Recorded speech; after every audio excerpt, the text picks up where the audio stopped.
Assalamualaikum warahmatullahi wabarakatuh. Perkenalkan, nama saya T R I A S I H H A N D A Y A N I. Pertanyaan pertama, menurut pendapat Anda, pendidikan inklusi itu solusi atau masalah? Jelaskan. Jadi, pendidikan inklusif itu sebagai solusi karena sistem penyelenggaraan pendidikan inklusi dapat memberikan kesempatan kepada semua peserta didik yang memiliki kelainan dan memiliki potensi kecerdasan dan atau bakat istimewa untuk mengikuti pendidikan atau pembelajaran dalam suatu lingkungan pendidikan secara bersama-sama dengan peserta didik pada umumnya.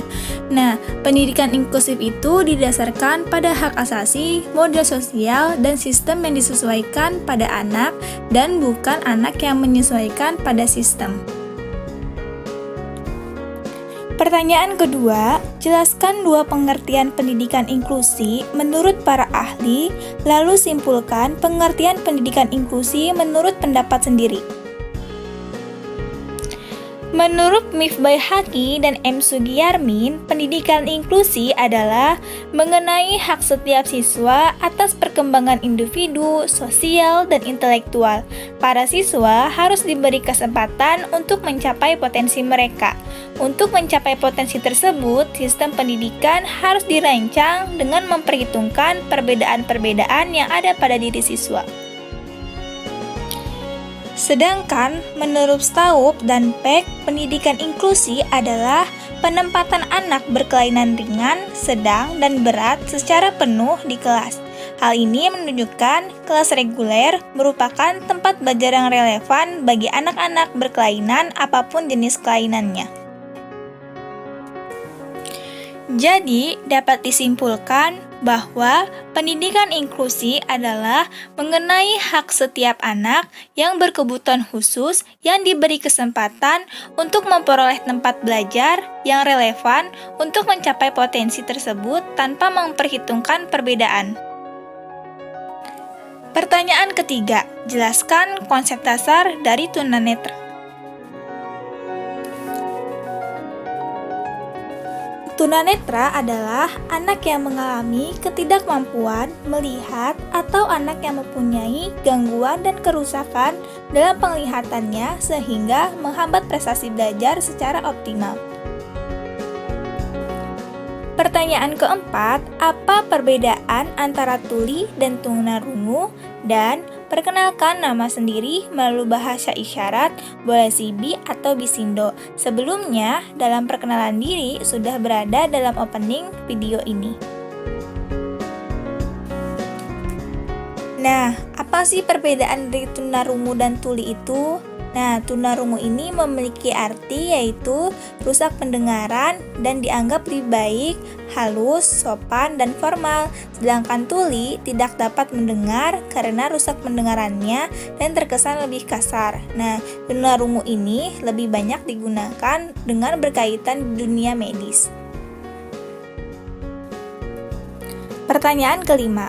Bagaimana cara Anda sebagai calon pendidik dalam membantu anak tunagrahita yang belajar di sekolah inklusi?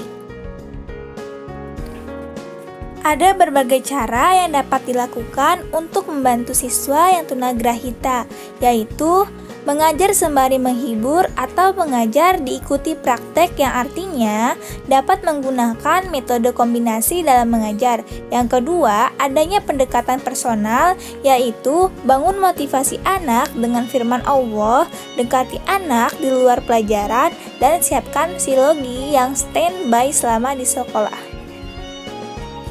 Selanjutnya, yang ketiga, ajak ke sekolah lain, yaitu dengan kerja bakti bersama orang lain, tentunya dengan ada pendampingan oleh gurunya.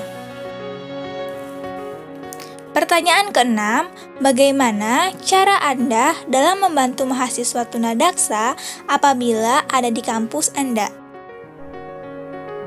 Apa Apabila mahasiswa tunadaksa tersebut berada di lingkungan kampus, tentunya perlu adanya pemberian motivasi dan dukungan, karena itu merupakan salah satu resiliensi agar mahasiswa tunadaksa mampu terus memiliki rasa percaya diri dan mengatasi rasa minder, serta mengatasi selama masa kuliah dan dapat bertahan di bangku perkuliahan hingga lulus. Pertanyaan ke-7. Jelaskan klasifikasi anak tunalaras.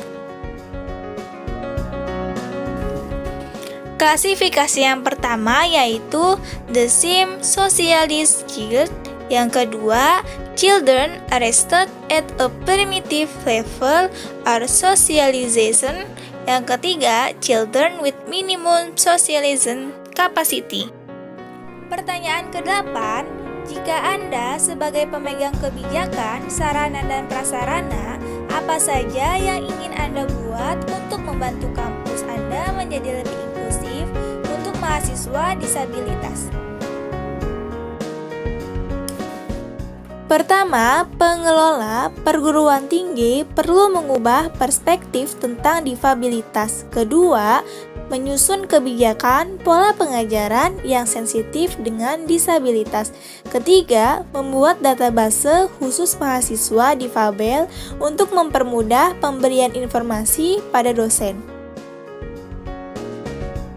Selanjutnya, yang keempat, membuka regulasi penerimaan mahasiswa penyandang difabel melalui seleksi khusus program penyandang disabilitas atau SKPPD yang mempermudah mahasiswa difabel mendaftarkan diri. Kelima, menciptakan lingkungan akademik yang sensitif dengan difabel. Lingkungan akademik yang sensitif dengan difabel meliputi gedung perkuliahan, perpustakaan, bahan pustaka, dan proses perkuliahan. Terima kasih, kurang lebihnya mohon maaf. Wassalamualaikum warahmatullahi wabarakatuh.